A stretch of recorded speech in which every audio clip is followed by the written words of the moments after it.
ఇవాళ రైతు బంధు ఎత్తలేడు రేవంత్ రెడ్డి. ఇవాళ రేవంత్ రెడ్డి గారు ఏమంటే చెప్పు తీసుకొని కొడుతుంది చూడన్న మళ్ళా మాట అంటే. ఆయననేమో కాంగ్రెస్ మంత్రి, ఈయననేమో కాంగ్రెస్ ప్రచార కమిటీ అధ్యక్షుడు మల్లన్న.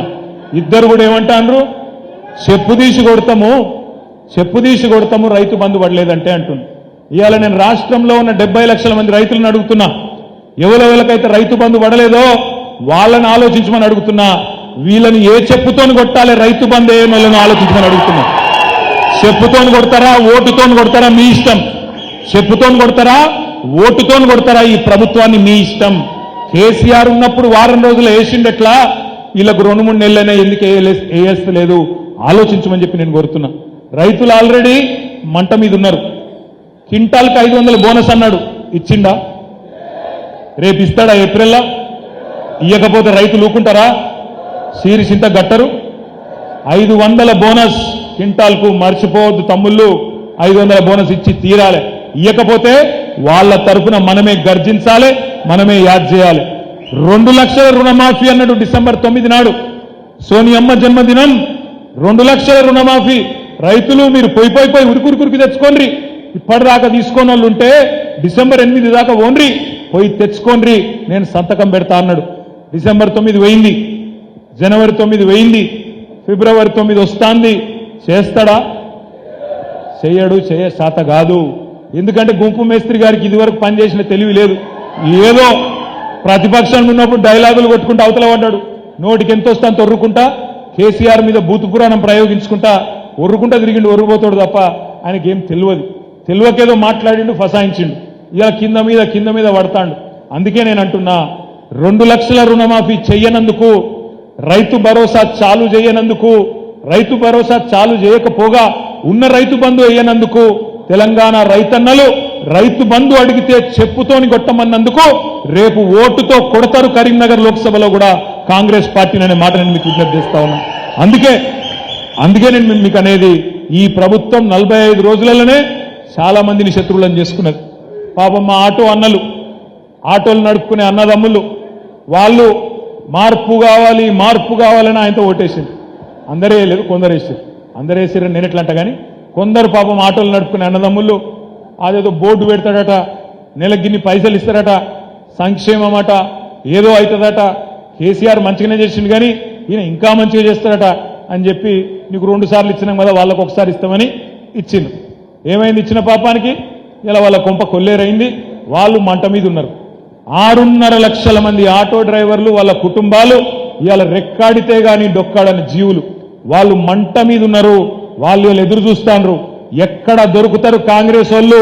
రేపు జెడ్పీటీసీలో దొరుకుతారా, కౌన్సిలర్లు దొరుకుతారా, పార్లమెంట్లో దొరుకుతారా, సొసైటీ ఎలక్షన్లో దొరుకుతారా? యాడ దొరుకుతాడా కర్రు గాల్చి వాత పెట్టేందుకు 6.5 లక్షల మంది తమ్ముళ్ళు వాళ్ళు రెడీగా ఉన్నారు. మీరు చేయవలసింది ఒకటే. ఇప్పుడే వినోదన్న చెప్పిండు, 2189 బూత్లున్నాయి. బూత్కొక్కరు చొప్పున సోషల్ మీడియా వారియర్గా, తెలంగాణ బలగంలో సైనికుడుగా మనం అపాయింట్మెంట్ చేసుకొని మీరు చేయవలసింది ఒకటే. మీ ఊళ్ళో కూడా ఆటోలు ఉంటాయి, మీ ఊళ్ళో కూడా ఆటో అన్నదమ్ములు ఉంటారు. వాళ్ళ కాడ పోయి మాట్లాడినరి, ఒక వీడియో తీయండి, తీసి మాకు పంపిండ్రి. మేము మీకు పంపించరు కాదు, మీరు కూడా మాకు పంపిండ్రి. వాళ్ళ ఆవేదన ఏంది, వాళ్ళు ఏమనుకుంటారో అడుగుండ్రి. మనం ఎన్నడూ అనుకోలే కొన్ని దృశ్యాలు చూస్తామని, ఎన్నడూ అనుకోలే. కేసీఆర్ గారు ఉన్నప్పుడు సమగ్ర కుటుంబ సర్వే చేస్తే ఏం చేసినాం? మీ ఇంటికే అధికారులు వచ్చిండ్రు, మీరు ఇంట్లోనే కూర్చోండ్రి, కదులకుండ్రి, బొంబాయిలు ఉన్నోళ్ళు, దుబాయ్లు ఉన్నోళ్ళు కూడా దయచేసి రండ్రి, వచ్చి మీ పేరు రాయించుకోండి అంటే మీరు ఇంటికాడికి వచ్చి ఇంట్లో కూర్చుంటే మీ దగ్గరికి అధికారులు వచ్చి రాయించుకొని పోయిండ్రు. మీ ఇంట్లో ఎవరెవరు ఉంటారు, ఏం సంగతి, ఇంటింటికి వచ్చిండ్రు అనలేదు ఆనాడు, వచ్చిండ్రు. మరి ఇవాళ గుంపు మేస్త్రి గారి పాలనలు ఏమైతుంది? లైన్లు, క్యూ న్యూస్ చూడాలి, క్యూలు కట్టాలి, ఆగమాగం కావాలి.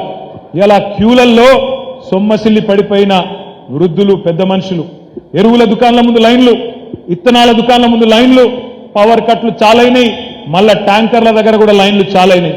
ఇది ఈరోజు వాస్తవ పరిస్థితి. అందుకే నేను అంటా ఉన్నా, ఎన్నడూ అనుకోలే మనం మళ్ళీ ఇట్లాంటి దృశ్యాలు మళ్ళీ వస్తాయని. ఎరువుల దుకాణాల ముందు లైన్లు, విత్తనాల దుకాణాల ముందు లైన్లు మళ్ళా కనబడతాయి అనుకోలే. ఇంకా ఘోరం ఏంటంటే కలలో కూడా ఊహించని దృశ్యాలు. ఆ ఆర్టీసీ బస్సులో ఫ్రీ బస్ ఏందో కానీ లేడీస్ వాళ్ళు చేస్తున్న యుద్ధాలు చూస్తే మీరేమనుకోకండి అమ్మా, వాళ్ళు చేస్తున్న యుద్ధాలు ఆ బస్సు డ్రైవర్ సీట్లు అల్లకెళ్ళి డోర్లకెళ్ళి ఎక్కుతాండ్రు, ఆ కిటికీలకెళ్ళి ఎక్కుతాండ్రు, కొట్టుకుంటాండ్రు, జుట్లు పట్టుకుంటాండ్రు. నేను ఒకటే అడుగుతున్నా, ఈ జిల్లా మంత్రి రవాణా మంత్రి వారిని అడుగుతా ఉన్న రవాణా మంత్రి గారిని, మంత్రి గారు మీరు ఫ్రీ బస్సు పెట్టే ముందు ఆలోచన చేయరా? బస్సుల సంఖ్య పెంచాలని ఆలోచన చేయరా? బస్సులు కండిషన్లు ఉన్నాయో లేవో చూసుకోవా? ఉత్తగానే ఏదో ఊకదంపుడు ఉపన్యాసాలు ఇచ్చి ఫ్రీ ఫ్రీ ఫ్రీ ఎక్కుండ్రి అంటే అలా పాపం లేడీస్ కొట్టుకోవట్రి, ఇంకో దిక్కేమో ఆటో అన్న లేడవట్రి, టికెట్లు ఏమో కొనుక్కున్న మొగోళ్ళు టికెట్లు పైసలు పెట్టి కొనుక్కున్న వాళ్ళు కూడా తిట్టుకోవట్రి, వాళ్ళకేమో సీటు దొరకకపోయా వీళ్ళేమో కొట్టుకోవట్రి, ఆటో అన్నలేమో ఆకలితో అలమటించవట్రి. ఎవరు సంతృప్తిగా ఉన్నారు సారు అని నేను అడుగుతున్నా మంత్రి గారిని, ఈ ప్రభుత్వాన్ని. అంటే ఏదన్నా చేస్తే ఒక ఆలోచన, ఒక ప్రణాళిక, ఆగమాగం చాలు చేసినాం అన్నట్టు కాదు, ఆగమాగం మోసం చేసినాం అన్నట్టు కాదు. 2 గ్యారెంటీలు అమలు చేసినాం అంటుండ్రు. కానీ మర్చిపోకండి తమ్ముళ్ళు, 6 గ్యారెంటీల్లోనే 13 హామీలు ఉన్నాయి. మహాలక్ష్మి అనే గ్యారెంటీలోనే 3 హామీలు ఉన్నాయి. ఒకటి ఫ్రీ బస్సు, రెండవది ఫ్రీ సిలిండర్ 500 రూపాయలకు సిలిండరు, మూడోది ప్రతి మహిళకు 2500 రూపాయలు. మరి ప్రతి మహిళకు 2500 ఇస్తామని చెప్పి ఇంటింటికి గ్యారంటీ కార్డు ఇచ్చిండ్రు. ఆ గ్యారంటీ కార్డు మీద ప్రస్తుత ముఖ్యమంత్రి రేవంత్ రెడ్డి, ప్రస్తుత ఉప ముఖ్యమంత్రి బట్టి విక్రమార్క గారిద్దరు సంతకాలు పెట్టిండ్రు. నేను అడుగుతా ఉన్నా మిమ్మల్ని, రాష్ట్రంలో 1,57,00,000 మంది 18 ఏళ్లు నిండిన మహిళలు ఉన్నారు. 1,57,00,000 మంది మహిళలు ఉన్నారు. మరి ప్రతి మహిళకి ఇస్తామని మీరే చెప్పిండ్రు. అలా రాసింది 420 పుస్తకంలో చూడండి.